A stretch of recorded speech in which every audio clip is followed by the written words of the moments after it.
आपका सपना है अपना घर, पर क्या आप जानते हो कि घर लेना आपको 20 साल का फाइनेंशियल प्रिजनर बना सकता है? आज मैं बताऊंगा वो सब जो बिल्डर्स, बैंक्स और सोसाइटी आपसे छुपाते हैं। ये वीडियो देखने के बाद या तो आप घर लेना डिले करोगे या स्मार्टर डिसीजन लोगे। हम सबको बचपन से एक फॉर्मूला सिखाया गया, स्कूल, कॉलेज, जॉब, शादी, ईएमआई पे घर ले लो, सेटल हो जाओ। पर क्या ये फॉर्मूला अभी भी रेलेवेंट है? जमाना बदल गया है, जॉब्स बदली हैं, करियर ऑप्शंस बदले हैं। आज हम डिस्कस करेंगे 10 ब्रूटल ट्रूथ्स, बिना इमोशन के, बिना बायस के, प्योरली फैक्ट्स पे based. Point 1, EMI equals to banks house. Loan ले लो, डॉक्यूमेंटेशन पे आपका नाम, पर असली ओनर बोरोइंग बैंक होता है। 3 ईएमआई मिस करो तो लीगल नोटिस और ऑक्शन लगता है। इस घर का रेंट तो आप ही दे रहे हैं, पर ओनरशिप बैंक ही के पास है।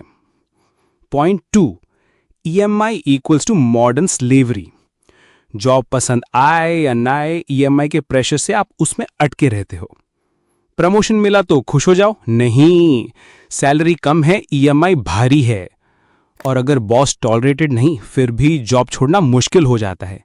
फ्रीडम इक्वल्स टू ट्रैप्ड जब तक ईएमआई चलेगा। Point 3, rent equals to flexibility not waste. Rent पे रहना वेस्ट समझते हो? गलत सोच। रेंट से मिलती है flexibility, city change, career pivot, remote opportunities भी। 1 करोड़ के फ्लैट पे अगर ईएमआई ₹75 के है और रेंट ₹30 के, तो डिफरेंस ₹45 के इन्वेस्ट कर सकते हो हर महीना। Point 4, flat is depreciating asset. Builder के एड्स बोलते हैं अप्रिशिएशन की, सच ये है कि फ्लैट आते ही डिप्रिशिएट करने लगता है। जैसे जैसे बिल्डिंग पुरानी पड़ती है, बायर वैल्यू गिरती है। लैंड अप्रिशिएट होती है, फ्लैट नहीं ग्रांट करता है real long term growth. Point 5, double taxation reality. आप उसी पैसे पे इनकम टैक्स, फिर स्टैम्प ड्यूटी, रजिस्ट्रेशन फीस और स्टैम्प ड्यूटी टैक्सेशन का भारी बर्डन भरते हो। ₹1 करोड़ फ्लैट पे ₹8 to 10 लाख सिर्फ गवर्नमेंट का वेलकम गिफ्ट। आपने पैसा कमाया, फिर उसी पैसे से 2 बार टैक्स दिया। Point 6, zero liquidity.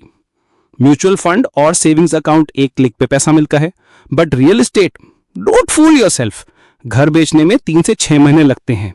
इमरजेंसी में घर का बेडरूम या हॉल नहीं बेचोगे, है ना? लिक्विडिटी ही पावर है।